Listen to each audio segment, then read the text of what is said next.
హైదరాబాద్ నగరంలో ఒక్క ఇందిరమ్మ ఇల్లు కట్టినాడు చూపెడితే మాజీ మంత్రి కల్వకుంట్ల తారక రామారావు అలియస్ కేటీఆర్ సారు రాజకీయ సన్యాసం తీసుకుంటా అంటున్నాడు. మళ్ళీ సర్కారు వచ్చినాక భాగ్యనగరంలో ఒక్కటంటే ఒక్కటి కూడా ఇందిరమ్మ ఇల్లు కట్టలేదా అంటే ఏమో మరి. కేటీఆర్ సార్నే మనము మంచిగా అడుగుదాం పాండ్రి. చలో కూకట్పల్లి.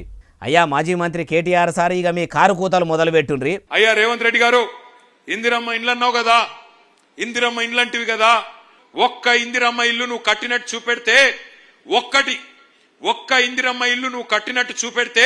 ముఖ్యమంత్రి రేవంత్ సార్ మీ సవాల్ను సీరియస్ గా తీసుకొని ఒక్క ఇందిరమ్మ ఇల్లు కట్టినట్టు చూపెడితే ఏం చేస్తారో మొదలు ఆముచ్చట చెప్పురి సారు. ఈ నరకుడంత ఎందుకు? నేను శాశ్వతంగా రాజకీయ సన్యాసం తీసుకుంటా, దమ్ముందా రుజువు చేయని చెప్పి నేను వారిని ఇవాళ సవాల్ చేస్తా ఉన్నా. అయ్యా ముఖ్యమంత్రి యనమల రేవంత్ సారు, ఎప్పుడు కేబినెట్ మీటింగులు పెట్టినా అరువులైన వాళ్ళందరికీ ఇందిరమ్మ ఇల్లు ఇస్తున్నాము అంటున్నారు. కేటీఆర్ సారేమో ఒక్కటంటే ఒక్కటి కూడా భాగ్యనగరంలో ఇందిరమ్మ ఇల్లు కట్టలేదు అంటుడు.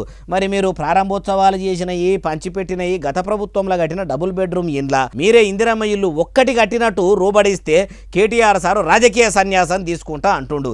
ఇది ఇజ్జతికే సవాలు స్వీకరించి ఏమంటారో. ఇందిరమ్మ ఇండ్లు హైదరాబాద్లో కట్టినట్టయితే ఆడికి పోయి ఇగో ఇవే మేము కట్టిన ఇండ్లు అని మళ్ళా మీరు చెప్తేనే మంచిగా అర్థమవుతుంది.